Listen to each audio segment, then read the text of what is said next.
thought that that was something that I wanted to share in that way. And creatively, we worked as habits. What are the products that they're gravitating to? And I had this incredible fortune of then you're telling your own story. Yeah. You're telling your own story and how you show up in the world, what. Let's rewind to the moment Meghan Markle decided that Paris Fashion Week, one of the most meticulously planned and prestigious events on the global calendar, desperately needed her presence. This wasn't some long, carefully planned official appearance that had been coordinated for months in advance with designers and event organizers. Oh no, this was a chaotic, 11th-hour decision that sent massive shockwaves through an event that countless people, from designers to models to production staff, had been preparing for over many agonizing weeks. Just for a moment, imagine you're one of the models who had rehearsed for endless hours, walking up and down a runway until your feet were raw, or a visionary designer who had poured your heart and soul into every single stitch of a new collection, only to wake up one morning and discover that Meghan Markle is about to completely hijack your entire show. That is exactly what happened. And what started as her supposed grand comeback to the world stage rapidly devolved into one of the messiest, most embarrassing fashion disasters that anyone has seen in years. What if I told you that the man who knew Meghan Markle before the roaring crowds, before the blinding flash of the cameras, and before all the chaos, just watched her destroy everything he had built? From a single, ill-timed laugh at the wrong moment to clandestine financial arrangements that simply didn't add up, all the way to her own powerful talent agency pretending she doesn't even exist. This Paris trip exposed way more than she ever planned on showing the world. Real quick, before we get into the heart of this, if you want the full, unvarnished story on how this whole thing completely fell apart, you need to hit that subscribe button right now and turn on all your notifications, because what's coming is absolutely wild. Go ahead and drop a like on this video if you're ready for all the tea to be spilled. Trust me, you do not want to miss where this story goes. Now, let's dive right in. The fashion house had every single detail perfectly lined up. The intricate lighting design, the carefully curated music, the complex choreography for the models on the runway, every single detail had been painstakingly crafted to showcase their stunning new collection to the world.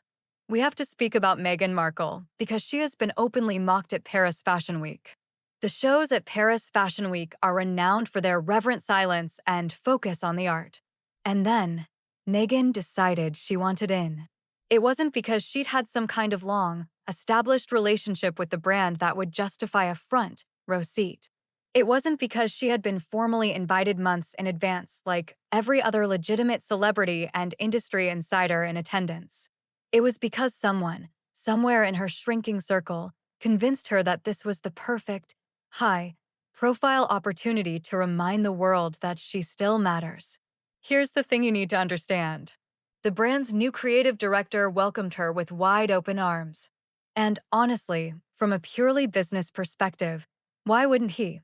It was an offer of free, worldwide publicity on a scale that most designers can only ever dream about. Whether you absolutely love her or you can't stand the sight of her, everyone was going to be talking about that brand the second she walked through the door. In the world of modern marketing, that's pure gold.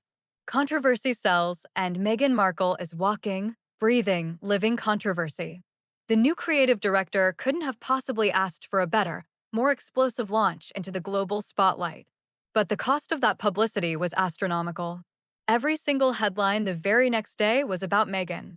Not about the collection, not about the incredible craftsmanship or the artistic vision behind the designs that took months to create, just Meghan. Her outfit, her hair, her facial expression, her every move was dissected. The models who had worked their entire careers for a single moment like this, to walk in a major Paris show, were shoved unceremoniously to the sidelines. The talented makeup artists who had been developing creative looks for weeks received zero recognition for their work. The entire, massive team behind the show, the people who actually make the magic happen, became nothing more than background noise in the traveling Meghan circus. And let's be completely real about something else here. The average person watching this spectacle unfold at home on social media isn't going to buy a single piece from this haute couture collection. It's far too expensive, far too exclusive. The fashion house caters to a very specific, very wealthy clientele, and Meghan's appearance didn't change that fundamental business model one bit. Sure, maybe someone out there with incredibly deep pockets saw something they liked. But the real audience, the everyday people making up the bulk of the social media chatter, they're not shopping there. They're just watching the drama unfold like a reality TV show. Behind the closed doors of the fashion house, though, people started asking some very pointed questions, and they started asking them pretty quickly. How did this happen so fast? Who managed to coordinate all the complex logistics for a last-minute appearance of this magnitude? And most importantly, who paid for Meghan to fly halfway across the world, stay at one of Paris's most prestigious and expensive hotels, and glide around the city in a fleet of chauffeured cars? Because those bills don't just magically disappear. Someone had to sign off on them. Someone had to authorize the transfer of money. And the more people started digging into the finances, the more they began to realize that Meghan's carefully curated version of what happened didn't quite add up. The creative director publicly says they were just casually texting. Meghan's team hints at some kind of deep, mutual collaboration. But the bills, the financial records, they tell a completely different and far more scandalous story. And when you follow the money, the entire carefully constructed narrative begins to crumble into dust. Now, let's talk about the puppet master behind this entire Paris spectacle. I'm talking about Marcus Anderson, the man who has been practically glued to Meghan's side for years, the one person she seemingly can't shake off, even when everything and everyone around her is falling apart. He's not just a friend. He's a master strategist, a powerful connector, someone who knows that every single time Meghan's name hits the headlines, his name does too. It's a symbiotic, calculated relationship. And the word on the street is that this entire Paris Fashion Week stunt was his brainchild from the very beginning. People close to the situation say that Marcus was the one who pitched the whole idea of Meghan reinventing herself in a completely different arena. Forget Hollywood. Forget the streaming deals and podcasts that seem to go nowhere. Fashion, he argued, is where the real power players operate, and Marcus knew it. He started planting seeds, making connections, and reaching out to people who could make this last-minute Paris appearance happen. And Meghan, who was reportedly desperate for any kind of public relations win, she jumped at the opportunity without a second thought. But here is where their supposedly unbreakable friendship hit a major snag. During the fashion show, a model stumbled on the runway. It happens. You're dealing with high heels, slippery surfaces, and intense pressure. Anyone with a single ounce of human empathy would show a flicker of concern. But Meghan, she laughed. Right there, with multiple cameras trained directly on her face, she laughed at someone else's public misfortune. And Marcus Anderson was reportedly livid. People who were backstage say he was absolutely furious. He knew that those cameras were capturing every flicker of expression, every single reaction, every single moment. He had meticulously orchestrated this entire appearance to rebuild Meghan's image as a sophisticated, empathetic figure, and in one single, thoughtless moment, she just handed the tabloids all the ammunition they needed on a silver platter. The headlines the next day weren't about her stunning outfit or her triumphant return to the spotlight. They were about her laughing while someone else struggled. That is not the image Marcus wanted at all. And let's be real, that laugh revealed something much deeper. It showed a complete lack of self-awareness, a fundamental misunderstanding of how to behave in public when every single move you make is being scrutinized. Marcus has spent years trying to carefully manage Meghan's public persona, and moments like that make his job nearly impossible. You can orchestrate the perfect event, you can secure the perfect venue, you can coordinate the perfect entrance, but you cannot control someone who fundamentally doesn't understand the high-stakes game they're playing. Their friendship, once described by insiders as unbreakable, is now reportedly hanging on by a thread. Marcus absolutely benefits from his association with Meghan, but there's only so much damage control one person can possibly do. And when your client keeps sabotaging herself at every single turn, eventually you've got to wonder if it's even worth the effort anymore. But Marcus didn't just help coordinate the Paris trip. From what we are hearing from multiple sources, he was deeply involved in the financial arrangements, too. The hotel bookings, the transportation, the entire logistics operation. He knew who was paying for what. He knew the unvarnished truth behind the scenes. And now that the story is slowly unraveling, he's stuck in an impossible position between protecting Meghan and protecting his own valuable reputation. Because when those hotel bills started circulating online, and when people started asking who really funded this lavish Parisian adventure, Marcus's name kept coming up again and again. And that's a problem that neither of them can simply laugh away. Now, let's talk about the exact moment the entire carefully crafted narrative fell completely apart. The creative director, who was riding high on all the publicity that Meghan's appearance had generated, sat down for a major interview. He was probably feeling confident, maybe a little too comfortable and a little too loose-lipped.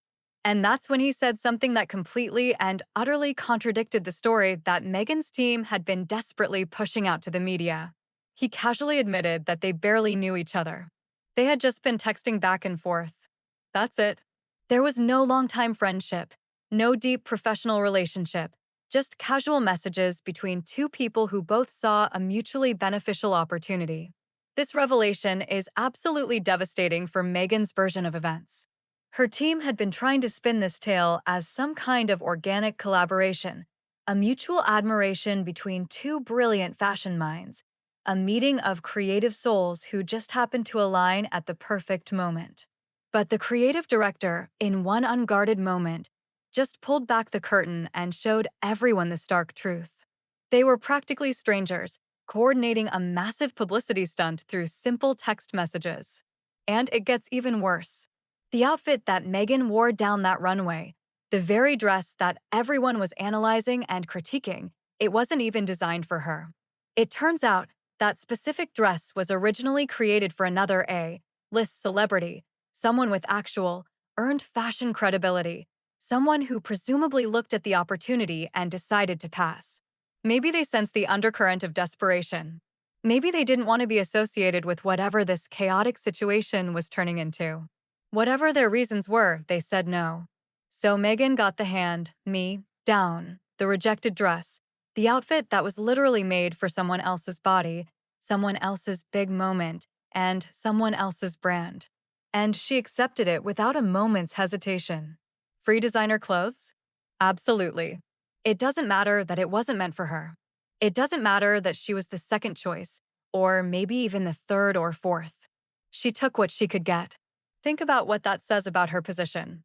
Meghan Markle, who constantly positions herself as this powerful, independent woman who doesn't need anyone's approval, is out here accepting rejected outfits just to get her foot in the door. That is not the behavior of someone with options. That is the behavior of someone so profoundly desperate for relevance that they will take whatever scraps are offered to them. And the creative director's slip-up didn't just expose the weak relationship. It exposed the entire transactional nature of this sordid arrangement. He got worldwide publicity, and she got some photos for her Instagram and a chance to pretend that she's still a major player in elite circles. Nobody was doing this out of genuine respect or admiration. It was pure, cold calculation on both sides. But here's the thing about trying to control a narrative when you're dealing with multiple parties. Everyone has to stick to the exact same story. You've got to coordinate your messaging and make sure every interview aligns. You have to ensure that nobody accidentally reveals something that contradicts the official version of events. And that takes skill, preparation, and a team of people who actually know what they're doing. Meghan clearly doesn't have that. Her team can't even keep a simple origin story straight. The creative director says they were texting. Meghan's camp hints at a deeper connection, and now everyone is left wondering what else they're lying about. If they can't be honest about how they met, what else are they hiding? Now we get to the part of the story that exposes everything. While Meghan was posing for cameras outside the Plaza Athénée, acting as if she had personally chosen this luxurious Parisian hotel as part of her sophisticated European adventure, someone behind the scenes was quietly paying the bills. And it was not her. People with direct access to what went down have revealed that the fashion house covered absolutely everything.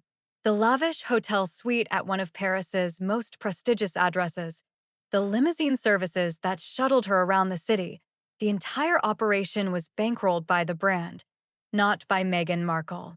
And here's why that detail matters so much. When you're footing your own bill, you're in control. You are making independent choices as a free agent. But when someone else is paying for you, you're basically their guest, you're their investment, you're their promotional tool. The word is that Meghan would never open her own purse for something like this. She had zero intention of spending her own money to fly halfway around the world for a single fashion show. There had to be something tangible in it for her beyond just the publicity. Free five-star accommodation, free private transportation, and free designer clothes. That's the only way this trip made any sense from her transactional perspective. And the fashion house, which was desperate for that worldwide attention, was apparently willing to pay the price. But now that the truth is slowly coming out, both sides are scrambling to rewrite the narrative. The brand is trying to distance itself from the financial arrangements, probably realizing that paying for Meghan's entire Parisian adventure makes them look just as desperate as she does. And Meghan's team is staying suspiciously quiet about who funded what, hoping that people will just assume she handled everything herself, like the independent, successful businesswoman she pretends to be. Except the bills don't lie. People who work in the hospitality industry, people who process these kinds of high-profile transactions, they talk. Privacy agreements only go so far when the story is this juicy. Sources close to the Plaza Athénée have reportedly confirmed that the bills were not sent to Meghan. They were directed elsewhere. And that elsewhere leads straight back to the fashion house. This completely changes the dynamic of what happened in Paris. This wasn't a collaboration between equals. This was a straightforward transaction. The brand paid for access to Meghan's name recognition, and Meghan accepted her payment in the form of luxury accommodations and designer clothes. There's nothing inherently wrong with that arrangement in theory, except that both sides tried to pretend it was something else entirely. And here's the thing about lies. They only work when everyone involved sticks to the same story. But when the creative director admits they barely knew each other, and the money trail shows who really paid, and Meghan's own agency refuses to even acknowledge the trip happened, the entire house of cards collapses. The fashion house is now dealing with a kind of backlash they didn't anticipate. They thought paying for Meghan would generate positive buzz. Instead, they're getting sharp criticism for enabling a cheap publicity stunt that completely overshadowed their actual work. And Meghan is facing questions she simply cannot answer without admitting she didn't even fund her own trip. Here's where things get truly, deeply humiliating for Meghan. William Morris Endeavor, or WME, one of the most powerful and influential talent agencies in the entire world, the company that is supposed to be strategically building her brand and turning her into a global superstar, did absolutely nothing when she showed up in Paris. Zero promotion, zero fanfare, zero acknowledgement whatsoever. Their social media channels stayed completely silent. Their official website didn't get updated with a single press release celebrating their client's major fashion moment. Nothing. Let's put this into perspective. When a major agency represents someone, especially someone they are actively trying to build up, they capitalize on every single opportunity. Every public appearance gets promoted. Every milestone gets announced. Every achievement gets plastered across all of their platforms because that's how you demonstrate value to your current and potential clients. You show the world that signing with your agency means getting support, visibility, and strategic promotion. But Meghan showed up at Paris Fashion Week, generated headlines around the entire planet, and her own agency treated it like it never even happened. That is not an oversight. That is not someone forgetting to post on Instagram. That is a deliberate, strategic decision to distance themselves from whatever this was. And that decision speaks volumes about how William Morris Endeavor really views their professional relationship with Meghan Markle. Think about what other celebrities get from their agencies. They get coordinated press releases, strategic brand partnerships that make sense, and public support during their major appearances. These agencies have entire departments dedicated to making sure their clients look good and stay relevant. Meghan has none of that. She is out here winging it, making last-minute decisions, crashing events, and her agency is just watching from the sidelines like they're observing a car crash in slow motion. Industry insiders are already whispering about what this silence really means. When an agency goes completely quiet on a high, profile client, it usually signals one of two things. Either they are preparing to part ways with the client, or they have already mentally checked out and are just running out the clock on the contract. Neither of those scenarios is good for Meghan. Both scenarios suggest that the very people who are supposed to be financially and professionally invested in her success have simply given up. And you know what makes this even more embarrassing? Other clients at William Morris Endeavor get the full, red carpet treatment. Their appearances get amplified, their projects get promoted, and their brands get built with precision and care. Meghan gets radio silence. She's paying for representation and getting absolutely nothing in return. Or maybe she isn't paying, and that's part of the problem. Maybe the agency realized that she's simply more trouble than she's worth. Because here's the reality of that business: agencies want clients who listen, clients who take direction, and clients who understand that building a lasting brand requires strategy, patience, and consistency. Meghan does the exact opposite. She makes impulsive decisions, she ignores professional advice, and then she wonders why nothing ever sticks. And William Morris Endeavor has apparently decided that they are not interested in fighting that losing battle anymore. So, while Meghan was strutting around Paris thinking she'd just pulled off a major coup, her own agency was back in Los Angeles pretending she doesn't even exist. That's not how you build a career. That's how a career quietly dies. Get this. Before the Paris trip even happened, before she crashed that fashion show, there were actual, serious conversations going on behind the scenes. Senior figures at the fashion house were quietly discussing the possibility of making Meghan an informal ambassador for the brand. Not a full, multi-million-dollar contract, but a working relationship that could have benefited both sides immensely if it were handled correctly. This was a real opportunity, the kind that could have opened countless doors, generated a steady income, and given Meghan the fashion world credibility she has been so desperately chasing. All she had to do was play it smart, build the relationship slowly, show up when she was invited, and be professional. That's it. Instead, she did what she always does. She rushed in, she demanded attention, and she turned a potential long-term opportunity into a cheap, one-time publicity stunt that left everyone involved regretting their decision. People inside the brand say they were appalled by how the Paris appearance unfolded.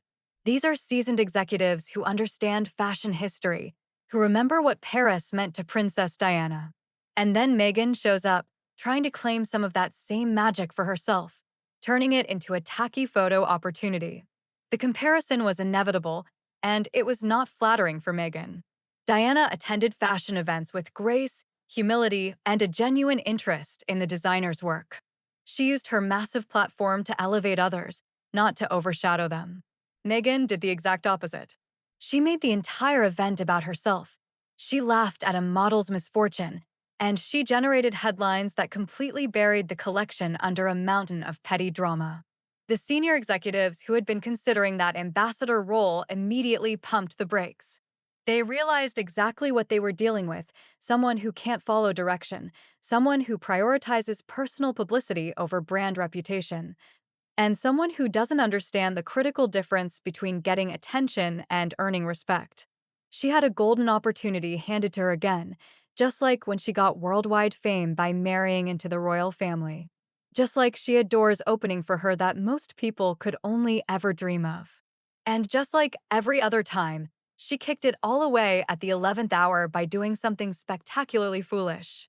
The fashion house was ready to offer her exactly what she claimed she wanted, and she completely destroyed the opportunity before it could even happen. Now, those same senior executives are quietly backing away. The ambassador conversations have stopped, the phone calls have dried up, and Meghan is left wondering why another major opportunity slipped through her fingers, never realizing that she is the one common denominator in every single one of her failures. Let's bring this all together, because here's where the entire sordid story collapses in on itself. Nobody involved in this Paris Fashion Week debacle is telling the truth. Not the creative director, not Marcus Anderson, not Meghan, and certainly not the fashion house that is now trying to distance itself from the murky financial arrangements. The creative director says they were just texting, that they barely knew each other.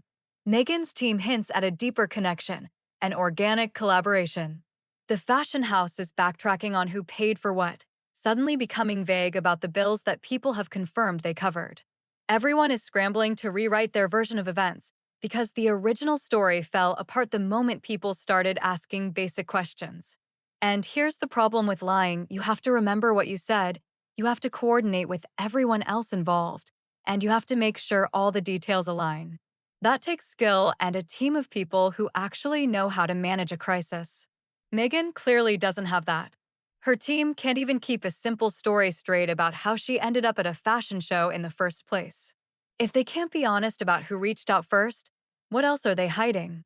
The bills tell one story, the interviews tell another, the agency's silence tells a third, and somewhere buried in the middle is the truth, hidden under layers of spin and desperate damage control. Because that's what this was, a complete disaster. It was not the triumphant fashion moment that Meghan envisioned, and it was not the brand relaunch that Marcus orchestrated. It was just a messy, poorly planned publicity stunt that left everyone involved looking worse. The fashion house is dealing with backlash from angry industry insiders. Marcus Anderson is watching his professional relationship with Meghan deteriorate over her inability to follow basic guidance. The creative director is probably regretting that interview ever happened. And Meghan is in New York pretending Paris never happened, hoping people will just forget about the hotel bills, the rejected dress, the laughing incident, and the agency that completely ghosted her. But the internet doesn't forget. The fashion industry certainly doesn't forget. And the people who are considering giving Meghan real opportunities definitely don't forget when someone proves that they are more trouble than they are worth. So here we are. Another Meghan Markle venture that started with grand ambitions and ended in total embarrassment.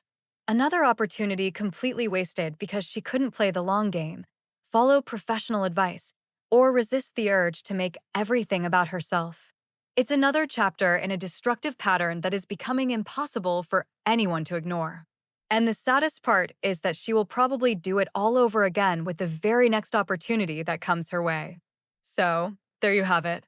The Paris Fashion Week appearance that was supposed to be Meghan's big comeback turned into one of the messiest celebrity disasters we've seen in a very long time. From the laughing incident to the financial arrangements that didn't add up, all the way to her own agency pretending she doesn't exist, this whole thing was a masterclass in how not to rebuild your brand. If you found the story as wild as I did, go ahead and hit that like button. Drop a comment below and let me know, do you think she'll ever learn from this? Or is she just going to pull the same move at the next opportunity? I really want to hear what you think. And if you're not subscribed yet, what are you waiting for? Hit that subscribe button and turn on your notifications, because there's always more to these stories than what you see in the headlines, and I'm here to break it all down for you. Thanks for watching, and I'll catch you in the next one.